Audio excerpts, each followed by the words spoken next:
Oh shit. Here we go again. Dumb way. I ain't even worried about it, bro, nigga. Boy, I got family feet, I ain't going for shit. Somebody pass me a jersey. Tryna go score with that pack, I'm the #1 pick.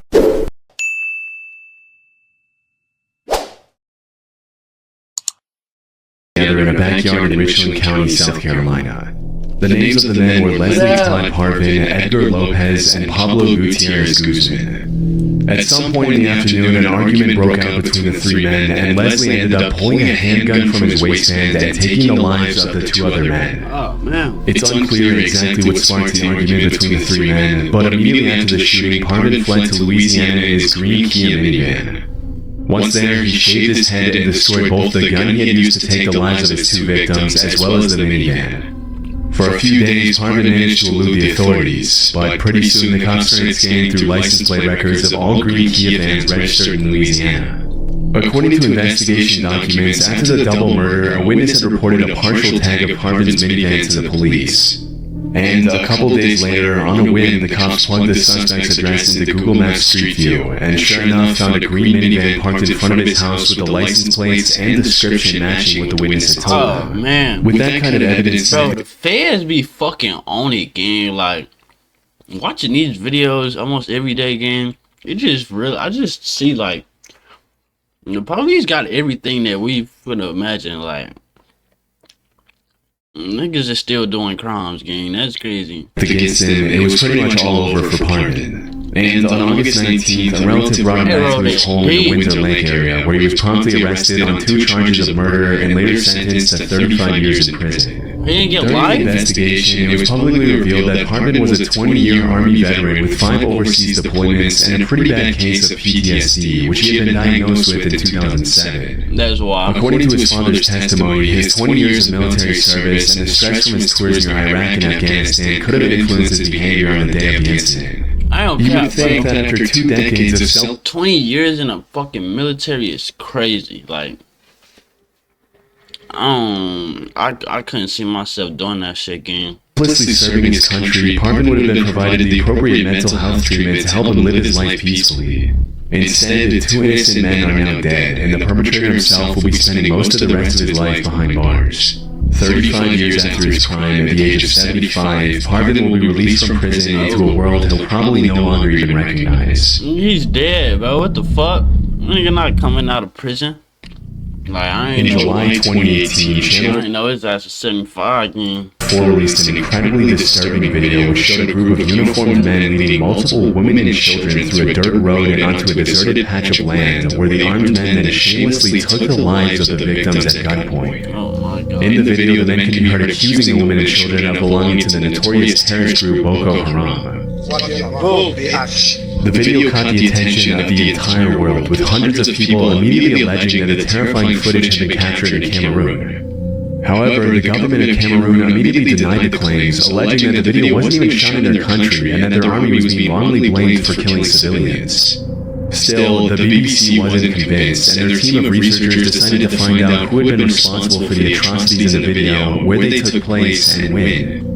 After receiving an anonymous tip, they used Google Maps to study the layout of a particular region in Cameroon and discovered that the mountain range visible in the background of the video was near a village named Krama. Bro, like, they could have been anywhere in the fucking world, bro. You mean to tell me niggas finding out where niggas at from the background and like the amount, how many mountains it is, and like the shape? Very close to the nature like, gang, like, where the fuck is Krabamafa? border. By analyzing several years of Google satellite imagery of the Like, bro, they literally found location. Like, in this big ass earth, they found this location. How? region, the researchers from the BBC were able to determine that the incident had taken place at some point between March 20th and April 5th, 2015. Upon further investigation, Like, how do you even know that shit, bro? it was revealed that the Cameroonian government hadn't been honest when they denied the claims. For example, the government had claimed that the Cameroonian army didn't use weapons like the ones shown in the video, but the BBC's analysis revealed that the guns were Serbian-made Zastava M21s, which are in fact used in the Cameroonian army. On top of this, several other details that the government had claimed were inaccurate turned out to be a perfect match, including the armed men's uniforms. A month after the Cameroonian government's initial denial of the claims, they then updated their statement to clarify that 7 members of the army were now under investigation. And when the BBC shared their full report with the Cameroonian government, the country's Minister of Communication was reported saying 7 soldiers were arrested, disarmed. They are under investigation right now. I can confirm that all 7 of them are in prison. In their next statement, the Cameroonian government released the names of the 7 detainees, and the BBC confirmed that some of them were the same people who were seen in the video executing innocent women and children. That's crazy. In 2020, 4 of the soldiers in the video received 10-year prison sentences for the murders, while a 5th soldier was sentenced to 2 years for filming and sharing the footage. The other 2 soldiers were got acquitted. 2 years for It's crazy to think that you can get away with such an atrocious crime and only face 10 years in prison. But at least they're being held accountable for what they did, all thanks to a very detailed examination of the video's content against Google's satellite imagery. You gotta be in jail. You ain't even gotta be in prison. You gotta go to jail one time for 30 minutes. I promise you, gang, you will change your life, bro. You will never go back to it.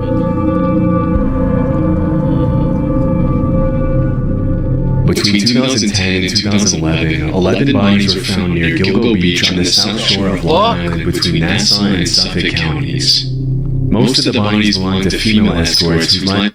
That's all the same person working. That's the same person did all this shit, gang. He probably tried to... has been taken as early as 1993. But it wasn't until 2023 that they finally managed to arrest Rex Heuermann, a 60-year-old architect and father of 2, and connect him to the crimes through DNA evidence, cell phone records, and the links between the Chevy Avalanche and the crimes. After his arrest, Rex was charged with the deaths of 4 women, and later he was charged with the deaths of 2 other women after DNA evidence linked him to the crimes. Disturbingly, the cops found that the suspect had used several burner phones to conduct thousands of searches related to the things he later ended up doing to his victims. And to seal Heuermann's fate, they also found a huge Word document on his hard drive in his basement, in which Rex had planned out the murders of his victims in very explicit detail.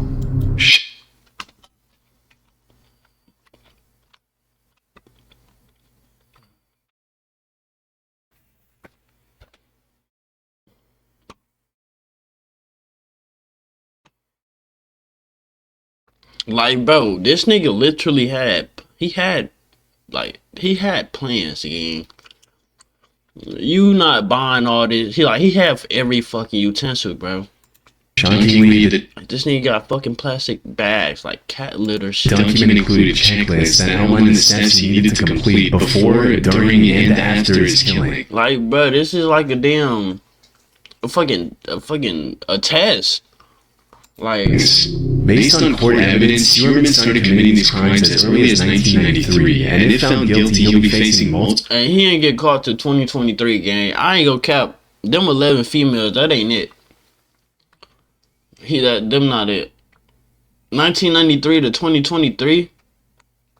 That's, I don't even fucking know, bro. But that's some years, gang. It's not. Nah, he killed way more females, bro. He just ain't get caught with them. Multiple consecutive life sentences in prison. As of 2024, the case is still ongoing, but during the investigation, some more disturbing details have surfaced. In 2023, some online users discovered a Google Street View image of Heuermann talking to an unidentified woman near his office on East 36th Street more than a year before his arrest. Now, we have no idea who this woman is, and it's very possible that she was a potential victim, but we also can't say that for sure. Chillingly, in the image, Rex also appears to be wearing the same shirt that he wore for a YouTube interview earlier in 2022, where he spoke about his role as an architect at his firm on 5th Avenue. His defense lawyer, Michael Brown, told the New York Post that the cops had the wrong man. Come on, King. And then, like, these niggas don't be making it no better. How the fuck you gonna go represent somebody that shot up a school?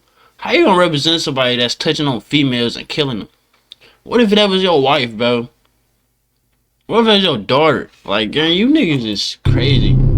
I know it's all for the money and shit, but bro, these niggas, like, maybe sell In their September soul, 2008, a 14-year-old Dutch boy was riding his bike in the town of Groningen, about 110 miles northeast of Amsterdam, when suddenly 2 young men walked behind him, dragged him off his bike, and robbed him of €165 and his phone. For several months, the cops failed to find the suspects, as no witnesses came forward and they only had the boy's description of the muggers to go on. In March of the following year, the victim went on his computer and started surfing Google Maps Street View, looking at the location where he'd been mugged around 6 months earlier.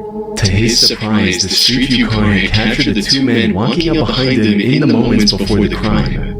As is usually the case with these images, the faces of the two muggers and the victim were blurred, but the boy immediately called the cops and informed them of the new development in the case. With the Street View pictures in hand, the authorities asked Google to hand over the unblurred version of the images to help identify the suspects. Interestingly, as soon as they got the unblurred images, the investigators recognized one of the muggers from a previous crime, and the other suspect was identified as the first mugger's twin brother. After confirming their identity, the Dutch police were able to track down and arrest the twins, but I wasn't able to find official confirmation that they were charged and sentenced. It's unclear if the boy ever got his phone and money back. He didn't get none of that shit back, but he did get the officer's page. Hi. Meet Woodger.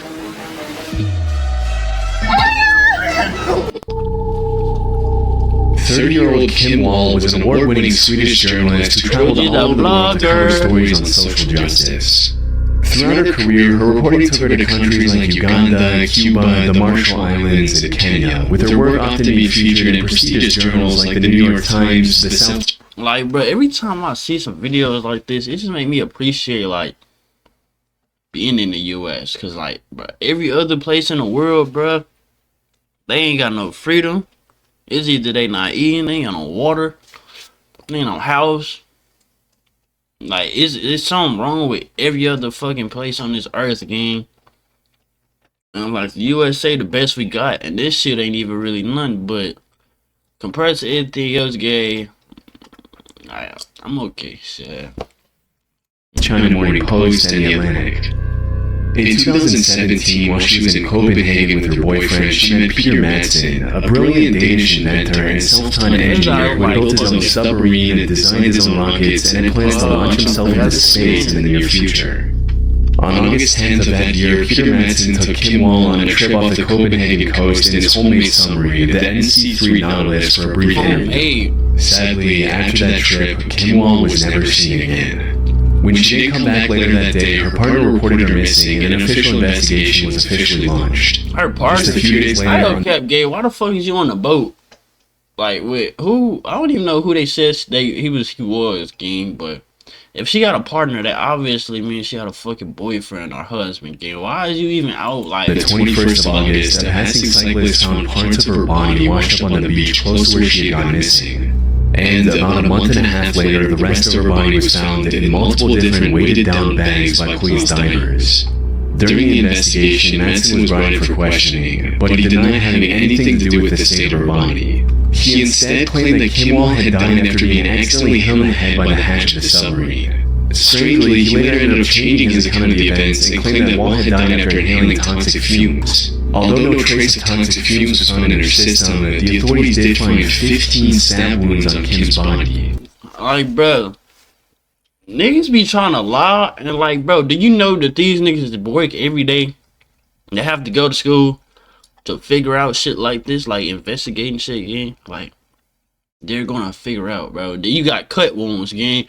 How the fuck you gonna cut her, and there's wounds on her, and you gonna say she got motherfucking gas in her lungs? Like, bro, is you shit?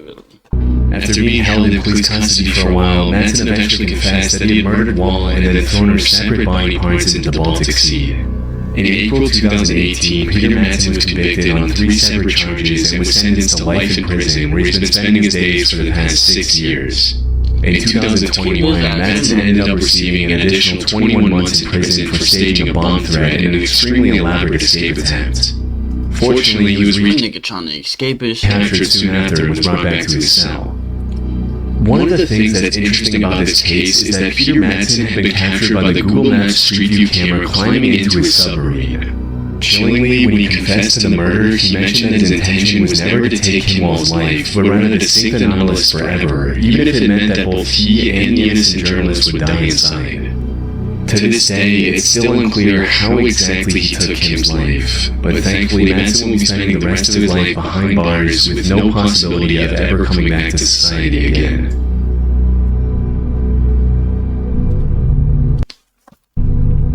Porto Rotondo is a district in Sardinia known for its imposing mansions, sandy beaches, and elegant shops and restaurants.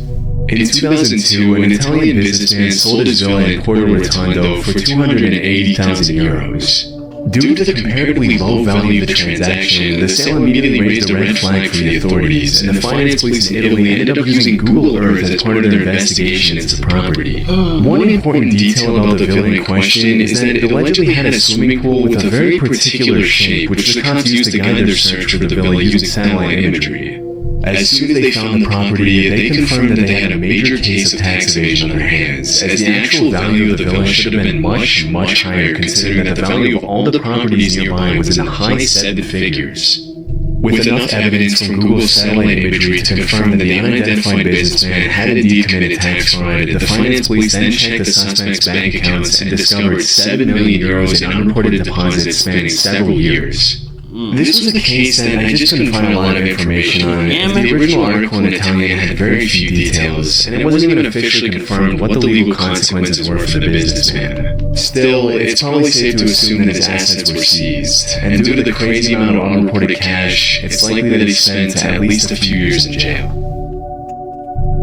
Man, I ain't gonna cap, gang. Like, the police is on ass, bro. Y'all niggas better tighten up.